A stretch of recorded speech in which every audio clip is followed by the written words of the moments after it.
안녕하세요. 김남호 전도사입니다. 오늘 본문은 마가복음 6장 30절에서 56절까지의 말씀입니다.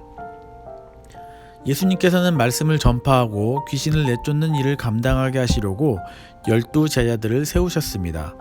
그리고 오늘 30절 말씀을 보니 제자들이 그날 자기들이 행한 것들과 가르친 것들을 낱낱이 고한다고 말씀하고 있습니다.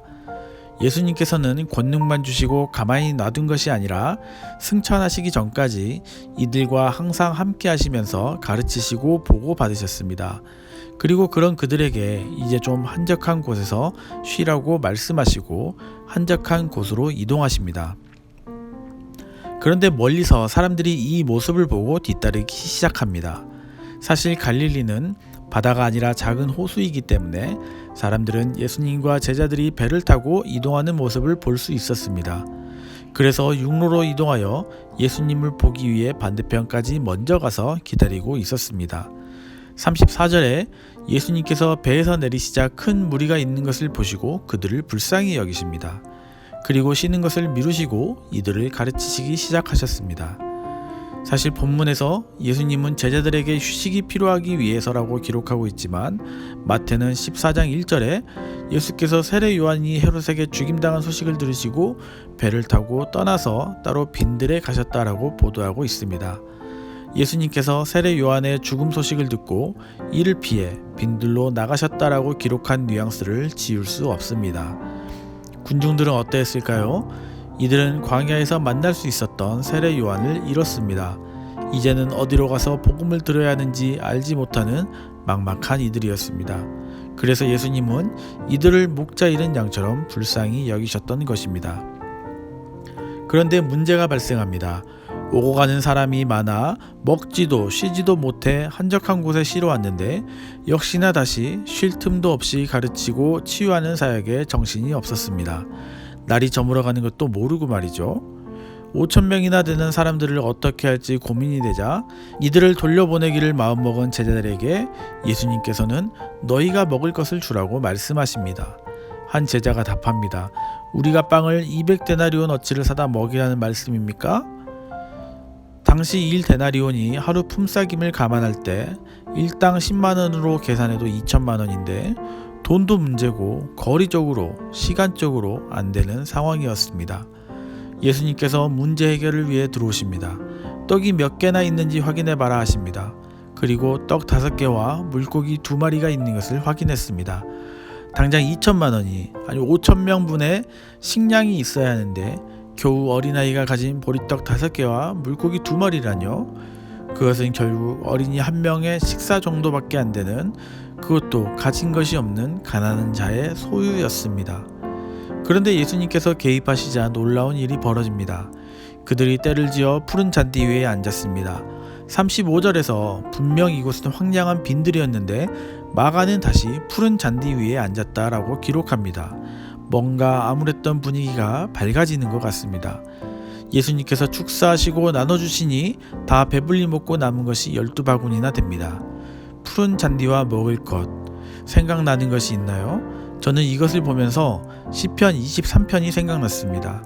그가 나를 푸른 풀밭에 누이시며 쉴만한 물가로 인도하시는도다.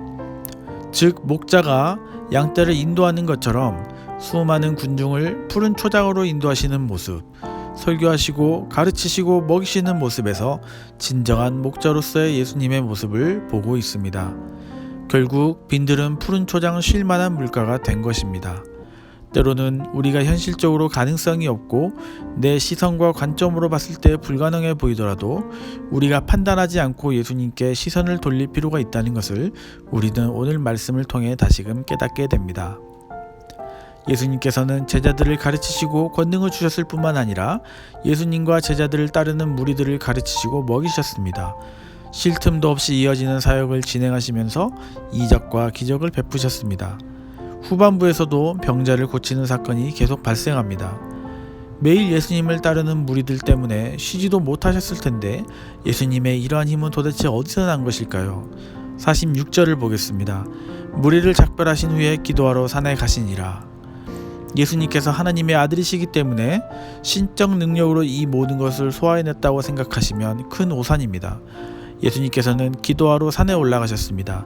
하나님의 아들임에도 불구하고 하나님께 기도하러 올라가셨습니다. 분주함 속에서도 무리들 가운데서도 열심히 사역하시고 홀로 은밀하게 기도하셨습니다. 그 기도의 장소로 산을 선택하신 것을 종종 봅니다. 그것도 저녁 시간에 자주 하신 것을 봅니다. 이것은 우리의 은밀한 죄들을 고백하고 통회하며 죄 사하심을 구하기 위해서만 아니라 우리 주님처럼 하나님과 좀 더 친밀하고 자유롭게 교제하기 위해서는 홀로 은밀하게 기도하는 것이 꼭 필요함을 알게 해줍니다. 사랑하는 시운서교회 성도 여러분, 오늘 본문을 통해 몇 가지를 정리해 봅니다. 이제 놀랍지도 않은 예수님의 기적 행하심을 보면서 무뎌진 제 모습을 돌아보았습니다. 예수님이니까 당연히 그렇지 않겠어 라고 생각했던 것들입니다. 예수님께서 5,000명을 먹이실 거면 차라리 하늘에 축사하시고 만나와 메추라기를 보내셨다면 사람들이 예수님께서 선지자가 아니라 하나님이심을 믿었을 것입니다. 하지만 예수님은 우리의 현실을 먼저 보게 하시고 우리가 가진 것들을 가지고 기적을 일으키셨습니다. 그리고 물질적 풍요를 원하는 무리를 피해 하나님과 깊은 시간을 가지시기 위해 기도하러 가셨습니다. 우리 성도님들께서도 예수님께서 그러하셨던 것처럼 바쁜 가운데서도 지속적으로 하나님께 집중하고 은밀히 홀로 기도하는 시간을 찾아가시는 성도님들 되시길 바랍니다. 또한 예수님께서 그리하셨던 것처럼 터무니없는 기적을 바라지 않고 우리가 가진 것, 우리 환경 속에서 조금씩 바꾸시고 간섭하시는 하나님의 일하심을 기대하고 기도하시는 성도님들 되시길 간절히 소망합니다. 함께 기도하겠습니다.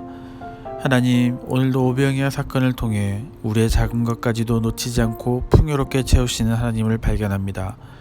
우리가 불가능하다 생각했던 것들조차도 우리의 작은 것을 통해 큰 일을 행하시는 하나님을 기대하며 오늘 하루도 힘을 얻고 살아가는 우리들 되게 하여 주시옵소서. 예수님 이름으로 기도드렸습니다. 아멘.